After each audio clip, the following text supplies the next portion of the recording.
Arka menghentakkan cintanya sedalam mungkin, seiring dengan dimuntahkannya semburan lahar nikmat di relung milik Amanda. Keduanya terbelalak dan menengadah, menikmati setiap denyutan yang terjadi di antara otot-otot yang bekerja di bawah sana. Amanda, kamu itu milik aku. Jangan pernah selingkuh dari aku. Aku akan sangat marah kalau sampai kamu lakukan itu ke aku. Amanda diam, ia hanya mengangguk dan masih berusaha mengambil nafas. Kalau kamu masih nekat selingkuh, aku akan hamilin kamu lagi tahun depan. Biar tiap tahun kamu hamil. Kali ini Amanda tertawa. Kan kalau aku hamil terus, yang repot kamu. Emang kamu mau punya banyak anak?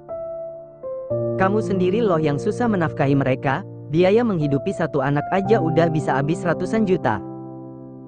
Nggak apa-apa, aku akan kerja keras buat menghidupi mereka. Daripada aku harus lihat kamu dihamili cowok lain.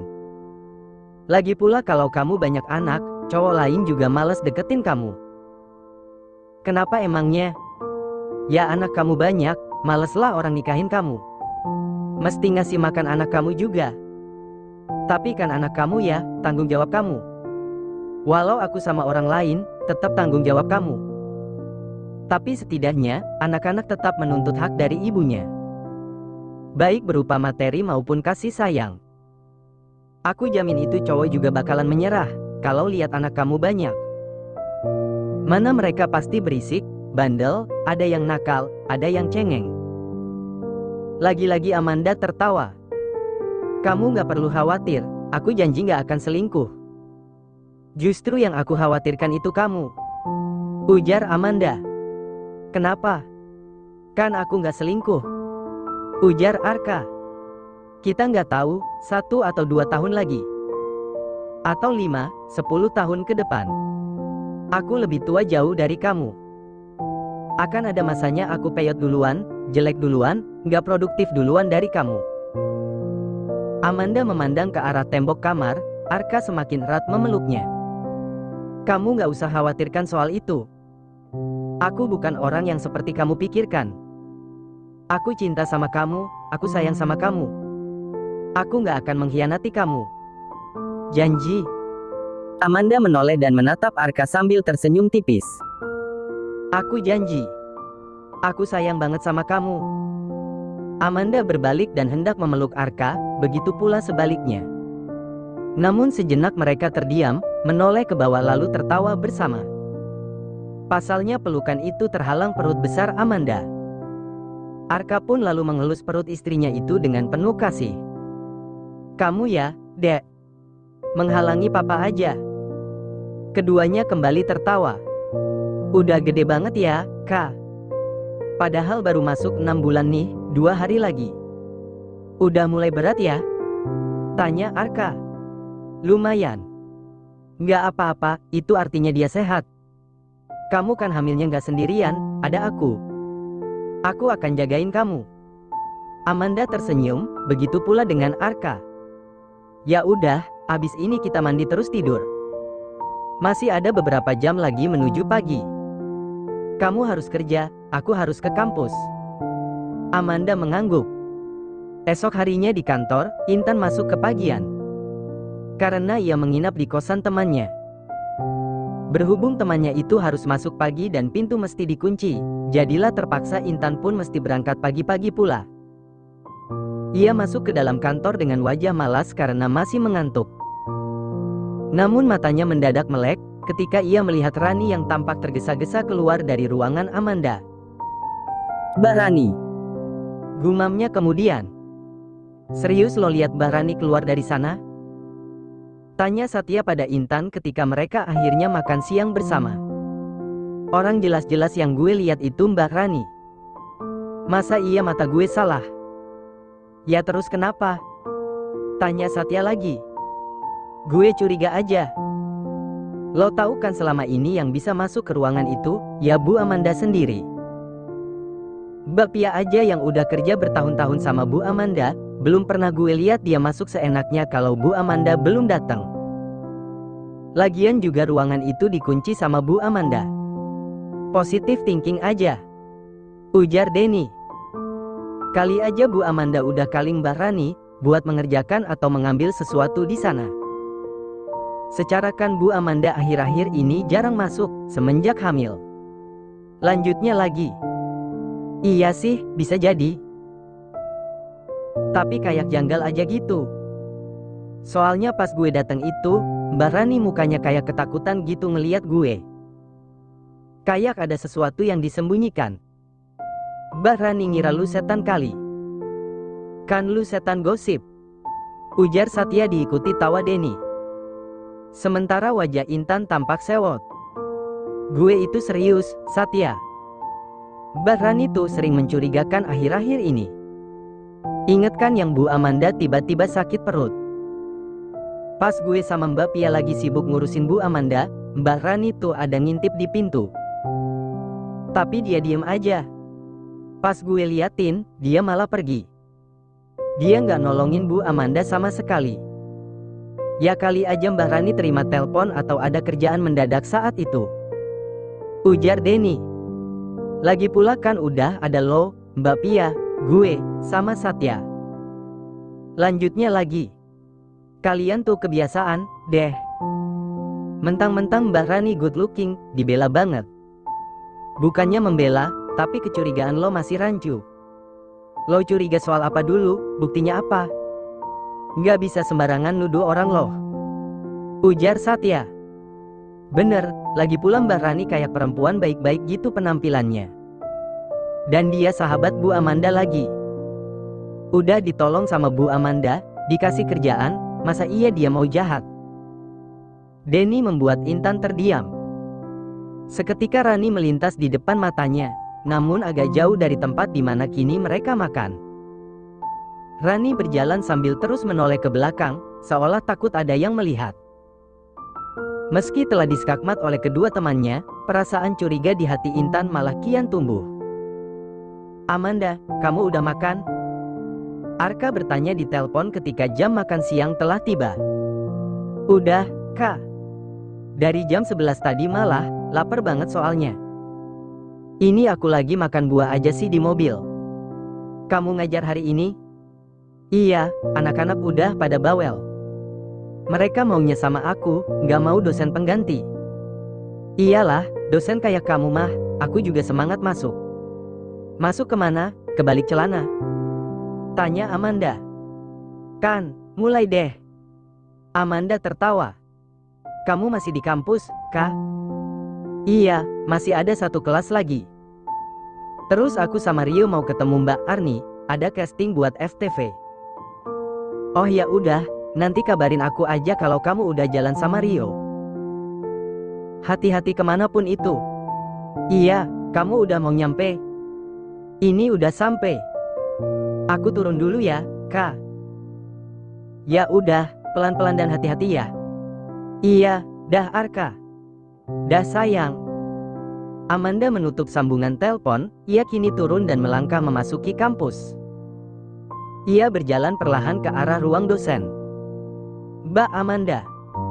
Amanda mendengar suara Nadine, ia menoleh seraya tersenyum. Namun senyumnya seketika menghilang, tatkala menatap siapa yang kini ada di sisi Nadine. Mbak ini dosen baru, namanya Pak Zio. Pak Zio, ini Mbak Amanda. Dosen favorit anak komunikasi. Amanda terdiam kaku, namun tidak dengan Nino. Laki-laki itu menatap Amanda dan mengulurkan tangan, seolah ia tidak mengenal Amanda sama sekali. Zio Nino Andika. Orang terdekat saya memanggil saya dengan panggilan Nino. Tapi saya manggilnya Pak Zio, ujar Nadine sumringah. Perlahan Amanda pun balas mengulurkan tangannya, ia tak mungkin bersikap ketus ataupun kasar pada Nino di tempat ini. Meskipun ia masih sakit hati lantaran peristiwa waktu itu. Ia tak ingin ada satupun mahasiswanya yang tahu mengenai apapun yang terjadi antara dirinya dan juga Nino. Amanda, ujar Amanda kemudian. Jangan lama-lama, Pak. Istri orang tuh, ujar Nadine seraya menepis tangan keduanya sambil tertawa. Nino yang merasa terganggu dengan kata-kata istri orang tersebut langsung menyudahi pertemuan itu. Permisi. ujarnya berlalu. Permisi ya, Mbak. Hihihi. Nadine kembali mengekor Nino. Sementara Amanda kini terdiam, dalam kebekuan yang mendalam. Sore itu tanpa sepengetahuan Amanda, Arka berencana menjemput istrinya tersebut di kampus, tempat di mana ia mengajar. Arka juga membelikan Amanda beberapa baju, skincare, dan satu buket bunga mawar merah. Sejak menyatakan cintanya pada Amanda, ia bertekad untuk terus membahagiakan perempuan itu. Apapun caranya, betapapun beratnya. Ia ingin menjadi suami serta ayah yang baik bagi Amanda dan bayi yang kini tengah dikandungnya. Arka menghubungi Pak Darwis dan mengatakan tak usah menjemput Amanda. Namun ia bertanya pada supir tersebut, kapan Amanda pulang. Sang supir pun memberitahu Arka. Jadilah saat ini, Arka tengah berjalan menuju ke sana. Di sepanjang perjalanan, Arka tak henti-hentinya tersenyum. Ia membayangkan wajah kaget Amanda ketika menerima surprise hadiah darinya. Dan Amanda pun pasti senang, karena ia adalah perempuan yang tahu cara menghargai suaminya. Mobil terus melaju hingga sampai ke halaman parkir depan kampus. Amanda sebenarnya sudah berada tak begitu jauh dari tempat itu. Ia kini tengah berbicara pada mahasiswa dan mahasiswinya di halaman, tepat di bawah sebatang pohon rindang. Namun Arka tak melihat di mana Amanda. Ia baru akan menelpon Amanda ketika Nino menyadari kehadirannya dari suatu sudut. Segera saja Nino menghampiri Amanda dan ikut dalam obrolan para mahasiswa dan mahasiswi tersebut. Ia sengaja agar Arka cemburu ketika menemukan Amanda. Saat itu Amanda kaget dengan kehadiran Nino di antara dirinya dan para mahasiswa. Namun ia tak mungkin bersikap kasar serta mengusir Nino dari hadapannya. Karena itu hanya akan mengundang kecurigaan bagi para mahasiswa. Arka mencoba menghubungi nomor Amanda. Namun kini matanya menatap ke suatu arah, ke tempat di mana Amanda tengah berdiri. Jantung Arka berdegup kencang. Pasalnya di sisi Amanda kini berdiri sesosok laki-laki yang tiada lain adalah Nino. Rasa kecewa pun langsung menjalar di setiap aliran darahnya. Baru saja Amanda berjanji, pada saat terakhir mereka bercinta di kamar. Janji untuk tidak berselingkuh dari Arka. Namun kini ia seolah lupa dan tak bisa memegang janjinya sendiri. Arka begitu marah dan kecewa, ia merasa tak perlu berada di sini. Ia lalu berbalik arah, namun seketika ia teringat pada senyuman wanita itu. Ia ingat bagaimana cara Amanda bicara, cemburu, memperlakukan Arka baik dalam kehidupan sehari-hari maupun di ranjang. Perlahan Arka pun berbalik, dengan pasti ia melangkah ke arah Amanda. Ia tidak ingin mengalah begitu saja pada Nino. Tidak untuk waktu itu, ataupun sekarang. Sementara di tempatnya berdiri, Amanda terus menjawab pertanyaan dari para mahasiswa dan mahasiswi. Ia terkejut ketika Arka datang lalu membalikkan tubuhnya. Amanda terdiam, namun Arka tersenyum padanya. Membuat hati Nino seketika terbakar. Arka, ujar Amanda tak percaya. Udah jam pulang kan? Arka bertanya pada Amanda. Masih dengan wajah kaget, wanita itu pun mengangguk. Kita pulang, ya? Ujar Arka kemudian. Amanda kembali mengangguk, namun masih dengan wajahnya yang terlolong bengong. Saya pulang dulu, ujar Amanda pada yang lainnya. Arka pun menundukkan sedikit kepalanya tanda pamit, namun dengan tatapan yang seolah menang terhadap Nino. Kenapa bisa ada Nino? Arka bertanya ketika mobil telah berjalan, meninggalkan pelataran kampus. Dia sekarang jadi dosen di sana, jawab Amanda. Hah? Gimana bisa? Arka makin terlihat geram. Ya mana aku tahu, mungkin dia ngelamar sendiri atau apa. Kenapa kamu gak ngasih tahu aku? Ya, aku. Kamu sengaja kan, biar aku gak tahu. Supaya kamu bisa terus ketemu sama dia. Arka, aku aja baru tahu tadi dan aku pikir itu gak perlu dibicarakan. Gak perlu kamu bilang. Arka menoleh dan menatap kesal pada Amanda, sebelum akhirnya ia kembali fokus ke jalan. Amanda, dia itu cinta sama kamu dan kamu cinta sama dia. Aku adalah orang ketiga yang gak mau kamu deket-deket lagi sama dia. Aku marah, aku cemburu, aku gak suka. Siapa yang deket sama dia sih? Tadi itu karena mahasiswa sedang ada bahasan yang mesti dibahas aja. Kenapa ada dia? Dia tiba-tiba nyamperin dan dia itu dosen di fakultas yang sama dengan aku. Oh, maka dari itu menurut kamu aku nggak perlu tahu. Supaya kamu bebas ketemu dia, ngobrol sama dia dan lain-lain. Bisa nggak kamu percaya sama aku? Kali ini Amanda berteriak di wajah suaminya, membuat Arka seketika terdiam. Kalau hal kecil gini aja kamu gak bisa percaya sama aku, gimana hal besar? Aku tahu kamu cemburu, aku tahu kamu gak suka sama dia. Tapi bisa gak kamu jangan nyalahin aku? Aku gak tahu apa-apa, bukan salah aku dia bisa masuk ke situ. Kenapa aku yang ditekan sama kamu? Itu karena kamu gak jujur. Aku baru tahu tadi, ngerti gak kamu? Kamu kenapa? Arka panik lalu menghentikan mobilnya. Tampak Amanda kini meringis kesakitan sambil memegangi perutnya. Amanda. Maafin aku. Arka memeluk dan mencium Amanda. Sementara wanita itu berusaha menahan rasa sakit yang menderanya. Masih sakit? Tanya Arka lagi. Kepanikannya belum hilang hingga detik ini. Amanda mencoba menarik nafas, lalu menghembuskannya kembali. Arka membantu mengusap perut istrinya itu, hingga kemudian sakit yang ia rasakan berangsur berkurang. Maafin aku, ya. Ujar Arka kemudian. Amanda pun mengangguk. Amanda lalu kembali bersandar pada jok mobil. Arka menarik sedikit jok tersebut ke belakang, agar istrinya bisa sedikit merebahkan diri dan relaks. Mobil kembali berjalan, Arka menyudahi perdebatan. Ia menyetir sambil terus mengelus perut istrinya, agar tak lagi terasa tegang ataupun sakit. Perlahan Amanda pun tertidur. Ketika tiba di penthouse, Arka mengangkat tubuh istrinya itu dan membawanya ke atas. Amanda tampaknya lelah sekali hari ini, hingga ia sama sekali tak bergeming. Arka merebahkan tubuh istrinya itu ke atas tempat tidur, lalu melepas blazer yang masih melekat di tubuhnya. Beberapa saat berlalu, Amanda pun terbangun. Namun tak ada Arka di sisinya. Amanda menoleh ke sisi meja, ia terkejut melihat satu buket bunga mawar merah dan juga 2 buah paperback. Ia juga menemukan secari kertas di sana. Amanda, maafin aku sekali lagi ya soal tadi. Aku jahat dan egois banget sama kamu.